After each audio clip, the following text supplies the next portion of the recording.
Commissioner Gordon, Bane has escaped. They won't see the hours. That's the first truth you must swallow. They won't see the early wake-ups when your limbs ache from yesterday. They won't see you skipping comfort, opting for the floor while others stretch into luxury. They won't notice the sacrifices, the missed celebrations, the conversations cut short, the sleep denied. Because the hardest worker in the room doesn't announce, he doesn't broadcast, he becomes. And in a world that claps for noise, he's dangerous. Because his results speak in silence, his presence builds without performance. That kind of energy can't be faked. It's carved into bone, branded through relentless days where quitting whispered and he walked past it. They chase balance. You chase legacy. While they negotiate with the day, you devour it. While they scroll, you study. While they rest, you build. They say, don't work too hard. You say, there's no such thing. Because this isn't about obsession. It's about obligation. To the version of you who suffered. To the one who prayed for this shot. To the inner voice that still remembers what it felt like to be overlooked. You don't work hard because you're motivated. You work hard because you refuse to be outworked. That's your vow. That's your burden. That's the blade you sharpen in private and carry in your shadow. The hardest worker in the room understands one thing most don't. No one is coming to save you. No team, no mentor, no rescue plan. Just you, the weight, and the will to keep pushing. That's where the split happens. Most stop at discomfort. They flinch at boredom. They retreat when applause fades. But the hardest worker, he accelerates there. He thrives in silence, grows in darkness, and performs under pressure. He doesn't seek attention, he becomes undeniable. And when the lights do find him, they only illuminate what's already forged. An animal who trained without audience, who built discipline in the absence of reward. Comfort will beg you to rest. It will disguise itself as wisdom, whispering, "You've done enough." But the hardest worker doesn't speak in enough. He speaks in edge, in squeeze, in one more rep, one more hour, one more brutal inch, because he knows every inch matters. That what separates average from elite isn't massive change, it's microscopic advantage, multiplied daily. He lives at the threshold most avoid, that razor-thin zone where nothing is guaranteed and everything is earned. His reward isn't ease, it's knowing that when others hit a wall, he became the wall. And you won't always feel like him. Some days you'll crawl. Some days you'll hate the grind. But you'll show up anyway. Because your standards are not dictated by feeling. They're dictated by identity. You've built a reputation with yourself that must be honored. When your name is called, you answer. Tired or not. Focused or not. Winning or rebuilding. The world doesn't get to meet the motivated version of you. It meets the relentless version. The version who buried excuses so deep even failure forgets his address. You don't talk about work ethic. You embody it. You don't speak about hunger. You walk into rooms full of comfort addicts and make them question their lives. And you do it without saying a word. Because the grind doesn't need a microphone. It leaves fingerprints. It shows in your posture, in your discipline, in your refusal to be average, even when no one would blame you for taking a break. Especially then. Because you're not here to blend.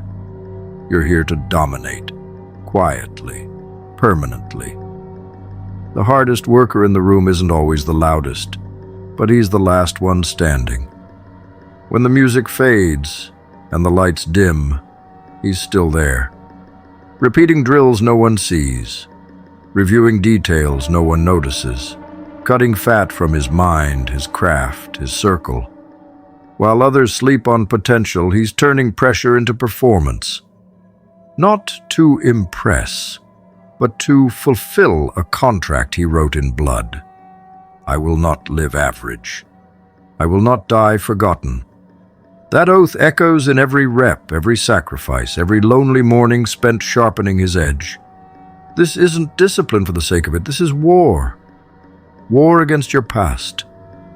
Against every version of you that begged for comfort. Every impulse that whispered retreat.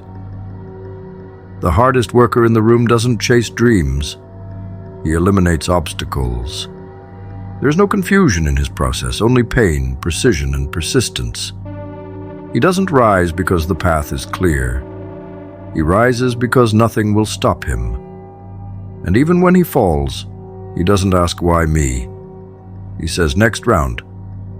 Because you can't beat the man who's already bled for every inch of his progress. You're here for something heavier. You're here to turn work into weaponry, to outlast, outwork, and outwill every version of yourself that ever doubted. Because the world bows not to the man who speaks the loudest, but the one who moves the longest. The one who shows up dirty, broken, exhausted, and refuses to leave until he's earned his place at the table. Your mind is not infinite. That's the lie most motivational slogans won't tell you. The brain doesn't run on myth. It runs on precision.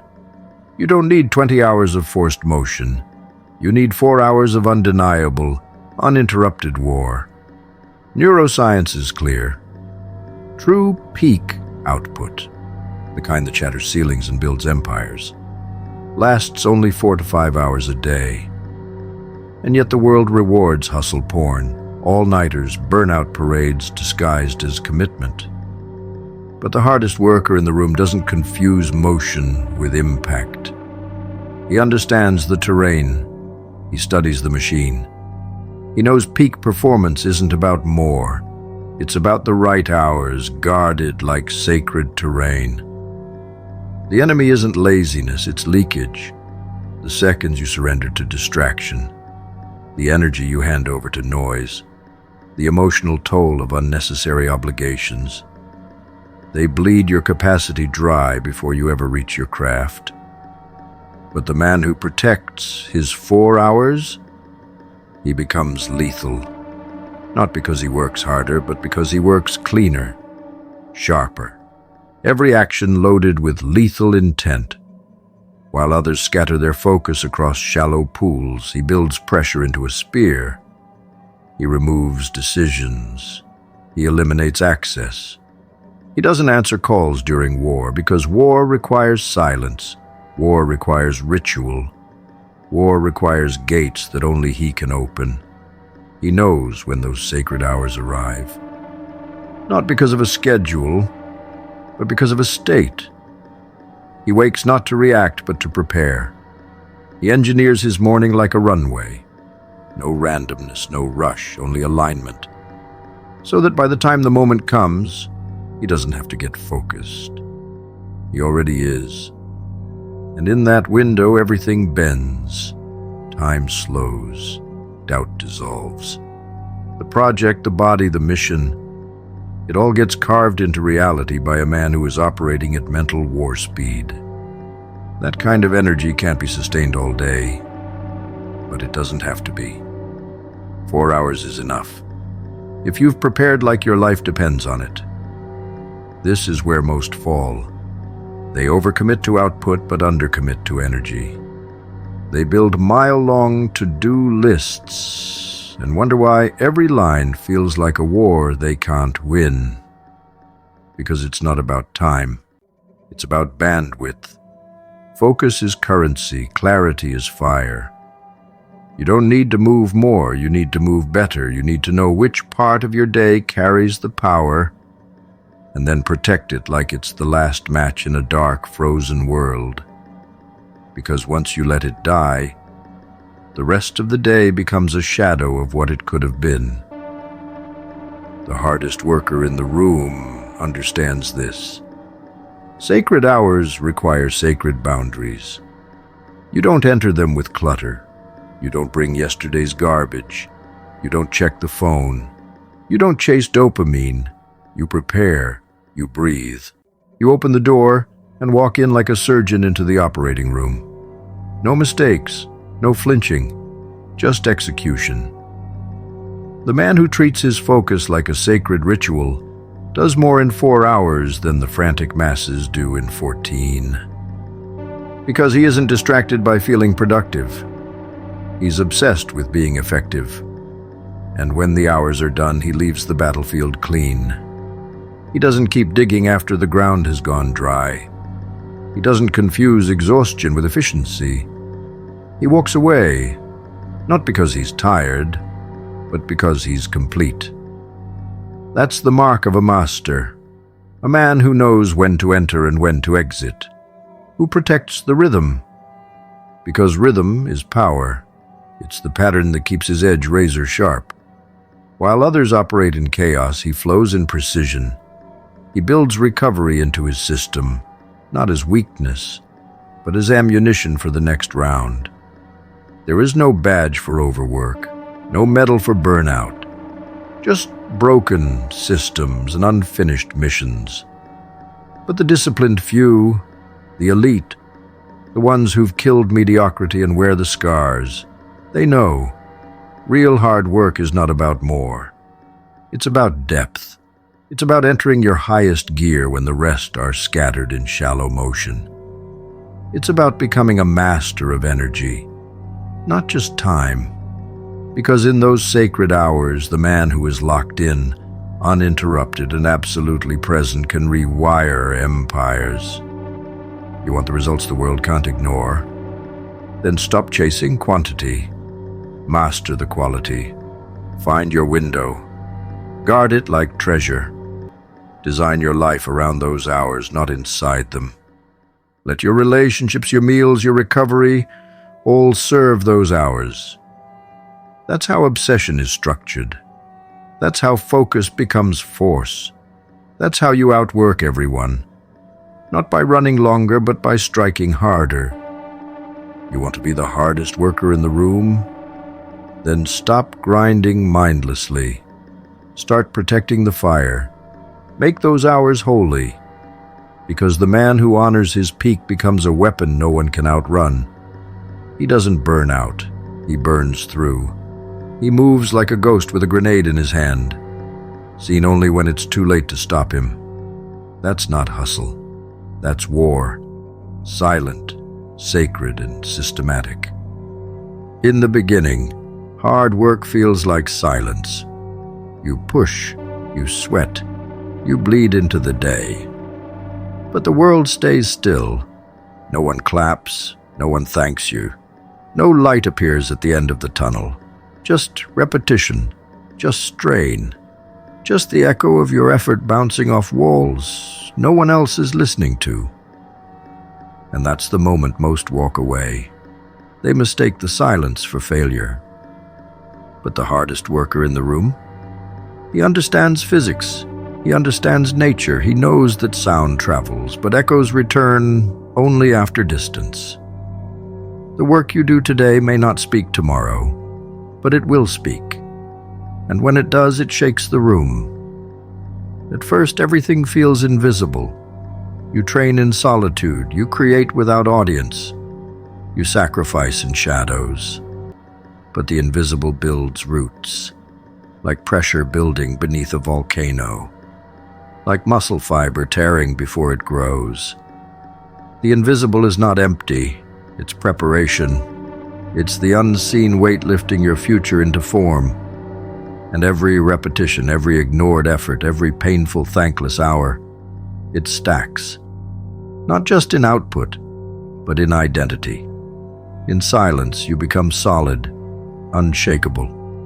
And one day the dam breaks. The world finally hears the echo that started months ago in your discipline. They'll say it happened fast. They'll call it luck. They'll act like your success was a switch. But you'll know the truth. It was 1,000 echoes, 1,000 invisible sprints, 1,000 days when you yelled into the canyon with no response and kept yelling anyway. That's what separates workers from winners. Most want recognition. Few are willing to earn it in silence. Few are willing to pour everything into a void and trust that one day it will roar back. Because recognition is always late, but repetition is never wasted. You can't game this. You can't fake the grind. The world knows. The results show. And when they arrive, they do so with interest. Compound interest. They arrive like a delayed explosion, violent, undeniable, and perfectly timed. That's the reward for holding the line through invisibility. Not because you were promised anything, but because you believed, even when nothing showed up in return. This is why the hardest worker in the room always looks calm. Not because it's easy, but because he's used to silence. He doesn't flinch when applause is missing. He doesn't need motivation to move. He built his rhythm without validation. He became a machine when no one cared. And that's why he moves differently now. Because his confidence isn't rooted in recognition. It's rooted in record, in receipts that only he has seen. But soon the world will see them too. The hardest work is spiritual. You're chiseling yourself from the inside out. And like any sculpture, the first 100 hits show nothing. No shape, no form, just cracked marble and wasted strength. But keep hitting, keep striking, keep carving. Because somewhere in that block is a masterpiece, and only the man who swings long enough will find it. That's what this is. Not a grind, a reveal of what you're made of what was always inside you, waiting to be released by force. And the repetition? That's not a loop. That's momentum. And when repetition turns into momentum, the echoes return louder. They no longer sound like effort.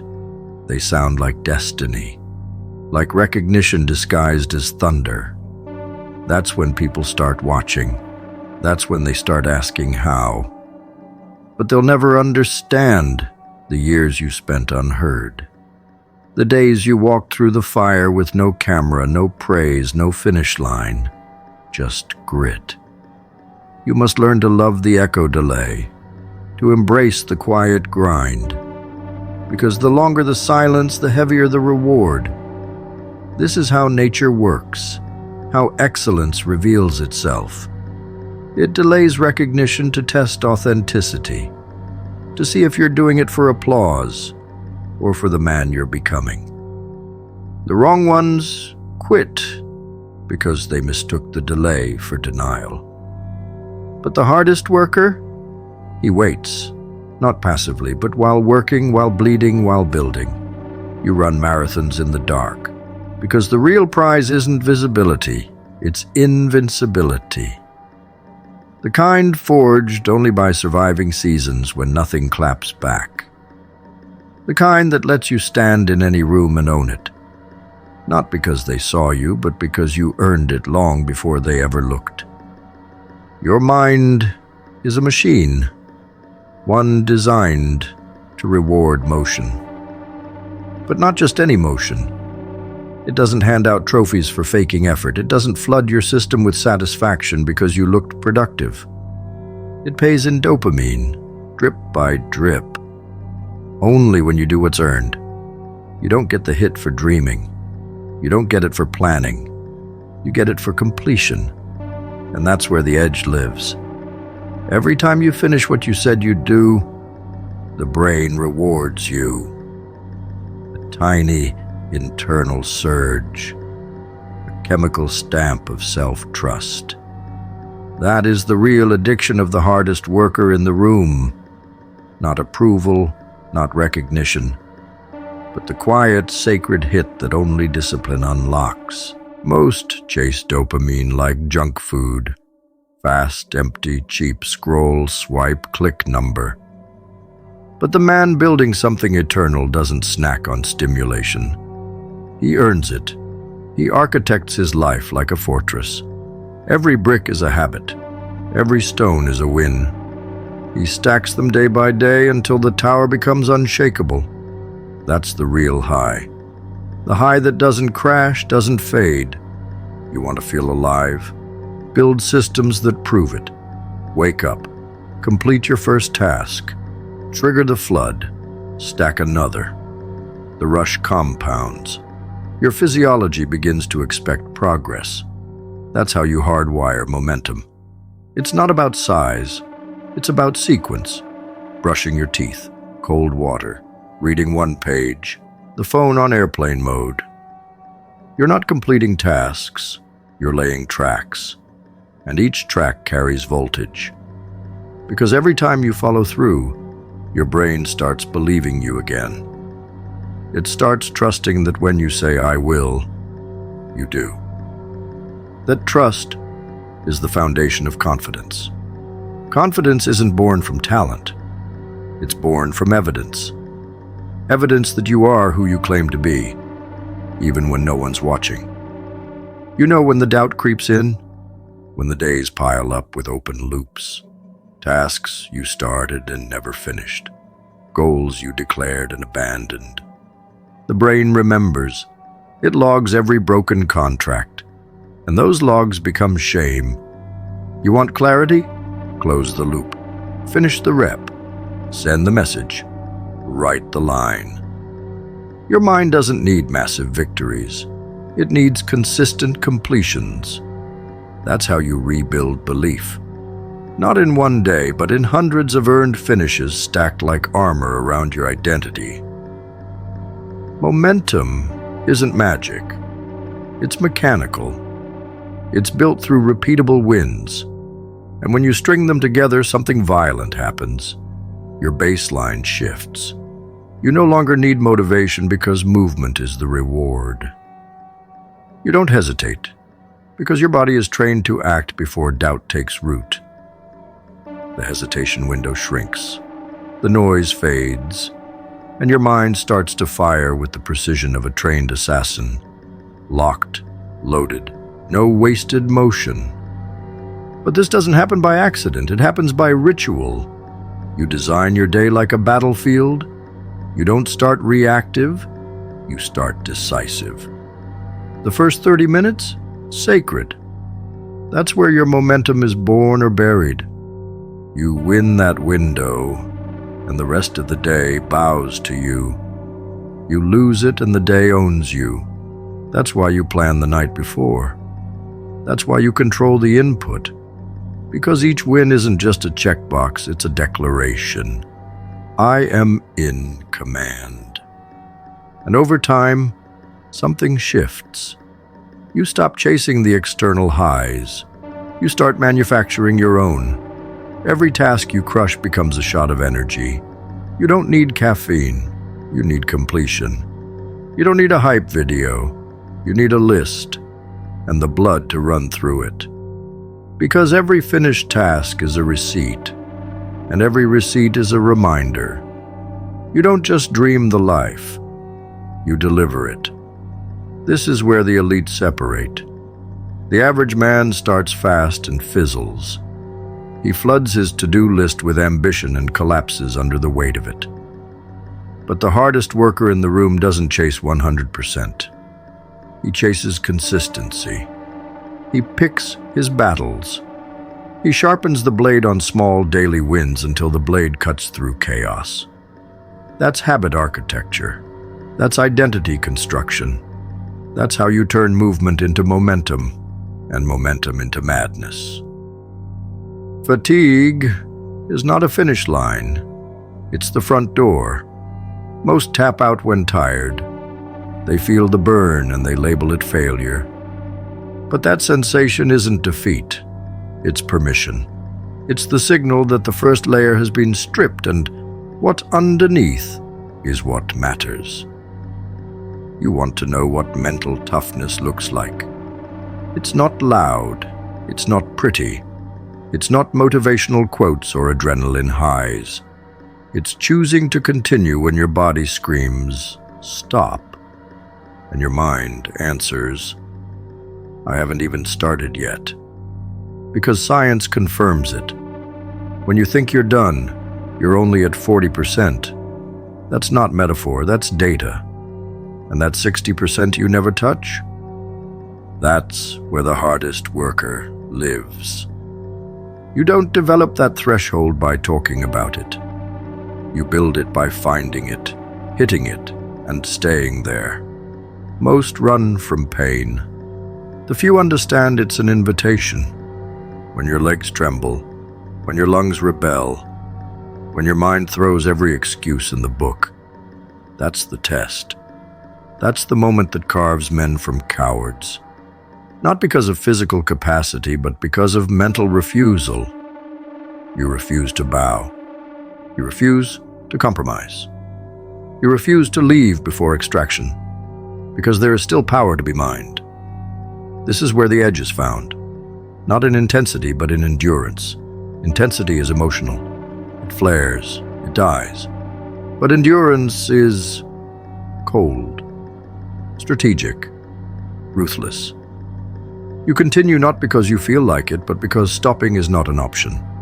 The hardest worker doesn't negotiate with fatigue. He studies it, understands it, then walks straight through it like a ghost through fire of uncertainty.